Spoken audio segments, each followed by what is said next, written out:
श्रावण मास महात्म 19वां अध्याय 11 के व्रत की कथा। भगवान श्री सदाशिव ने कहा, हे सनत कुमार, सावन महीने के दोनों पक्षों की एकादशी तिथि के दिन जो कार्य करना होता है, अब मैं उसके संबंध में बतलाऊंगा, उसे तुम ध्यान पूर्वक सुनो। हे महामुने, इस व्रत के संबंध में मैंने आज तक किसी को नहीं बतलाया।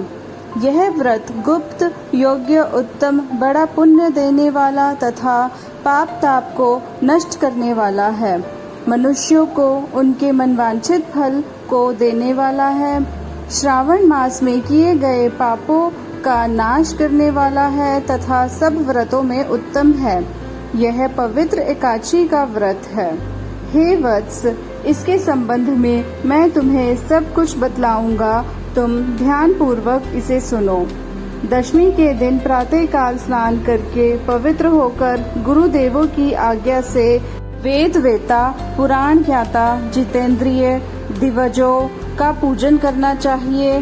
देव भगवान श्री विष्णु की 16 उपचारों से पूजा करनी चाहिए और प्रार्थना करनी चाहिए। हे पुंडरीकाक्ष, मैं आने वाली एकादशी को निराहार रहूंगा और उससे अगले दिन भोजन करूंगा। हे अच्युत, आप मेरी रक्षा करें। हे विप्र, उस दिन गुरुदेव तथा अग्नि के समीप नियम कर भूमि पर सोना चाहिए। काम और क्रोध को त्याग कर एकादशी के दिन प्रातः काल भगवान केशव में मन लगाकर मार्ग चलते हुए तथा सब काम करते हुए श्रीधर का जाप करते रहना चाहिए। हे विप्र, 3 दिन तक ना तो किसी पाखंडी को देखे और ना ही उससे बातचीत ही करे। हे वत्स, केवल इतना करने से ही व्रत मोक्ष का दाता हो जाता है। मध्याह्न के समय पंचगन्य लेकर क्रोध को त्याग कर नदी आदि के सुंदर जल में स्नान करना चाहिए। भगवान सूर्य को नमस्कार करके श्रीधर की शरण में जाकर वर्णों के आचार से सब काम करके अपने घर को वापस लौटना चाहिए। घर पर आकर श्रद्धा तथा भक्ति द्वारा भगवान श्रीधर का अर्चन पुष्प, धूप, दीप और अनेक तरह के नैवेद्य द्वारा करना चाहिए। रात में गीत, वाद्य तथा कथा सुननी चाहिए और जागरण करना चाहिए। पहले कलश स्थापन करके पंचरत्न और सोने के कलश में रखकर श्वेत चंदन से पूजा करनी चाहिए और फिर कलश को 2 श्वेत कपड़ों से ढक देना चाहिए। देवेश की प्रतिमा शंख, चक्र तथा गदा युक्त करके सविधि पूजा करके द्वादश के दिन प्रातः काल आहिक करके श्रीधर नाम का जाप करना चाहिए। शंख, चक्र, गदाधारी भगवान देवेश की पूजा करके ब्राह्मण को सोने की दक्षिणा सहित कलश देना चाहिए। यह घड़ा दान सहित ब्राह्मण को अवश्य में देना चाहिए और यूं कहना चाहिए, भगवान श्रीधर जी, आप प्रसन्न हो और मुझे उत्तम लक्ष्मी दीजिए। यूं कहकर जगत गुरु श्रीधर का अर्चन करके श्रेष्ठ द्विजों को भोजन करवाकर अपनी शक्ति के अनुसार दक्षिणा देनी चाहिए। अपने नौकर चाकरों को भोजन करवाकर गौ को चारा डालना चाहिए। स्वयं अपने सगे संबंधियों, घर के सदस्यों तथा इष्ट मित्रों के साथ भोजन करना चाहिए। हे वत्स, यह मैंने तुम्हें शुक्ल पक्ष एकादशी तिथि का व्रत विधान बतलाया है। इसी तरह कृष्ण पक्ष की एकादशी के दिन भी करें। शुक्ल पक्ष की, कृष्ण पक्ष की तिथि के दोनों व्रतों का विधान समान है, केवल इनमें नाम का ही भेद है। कृष्ण पक्ष में भगवान से यूं प्रार्थना करें, भगवान जनार्दन प्रसन्न हो तथा मुझे उत्तम लक्ष्मी दे। शुक्ल पक्ष में श्रीधर और कृष्ण पक्ष में भगवान जनार्दन कहे गए हैं और दोनों ही व्रतों का विधान तुमसे कहा है। हे तात, इस व्रत के तुल्य ना कोई व्रत हुआ है, ना है और ना आगे होगा।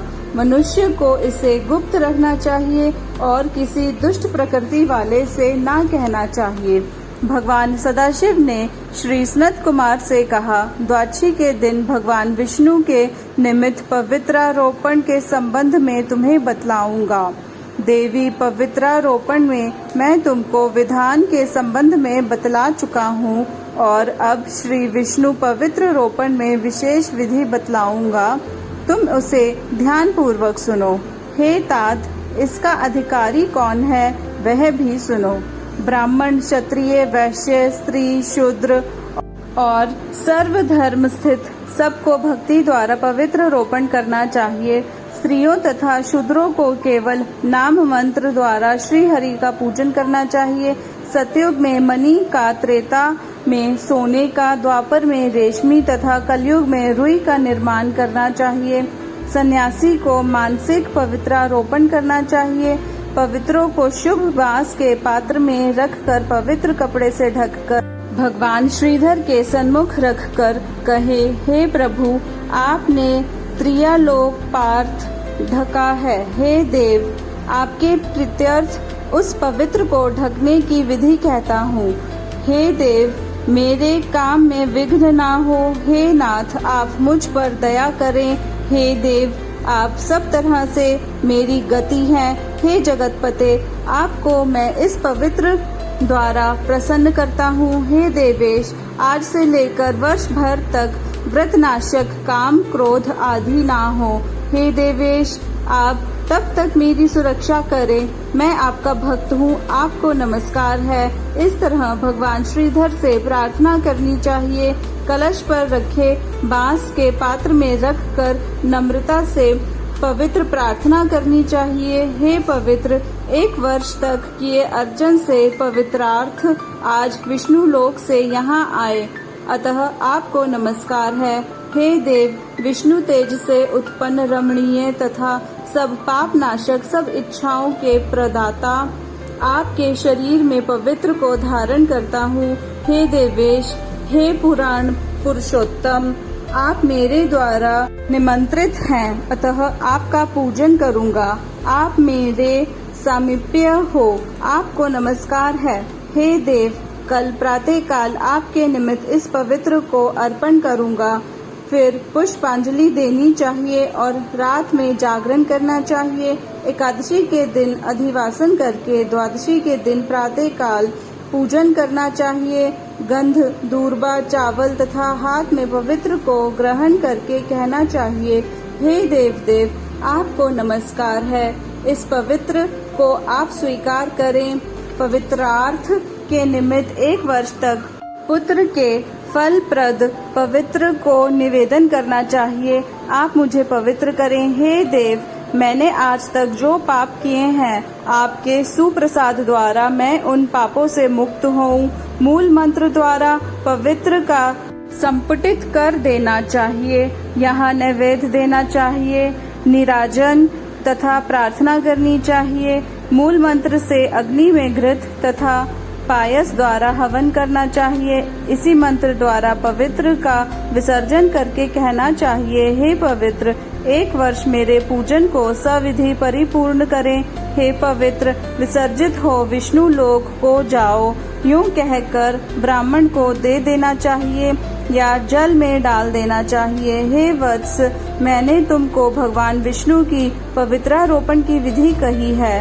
हे वत्स, जो कोई हरि का यह पवित्रारोपण करता है, वह इस संसार में आनंद भोग कर अंत में वैकुंठ को जाता है। 19वां अध्याय समाप्त। धन्यवाद।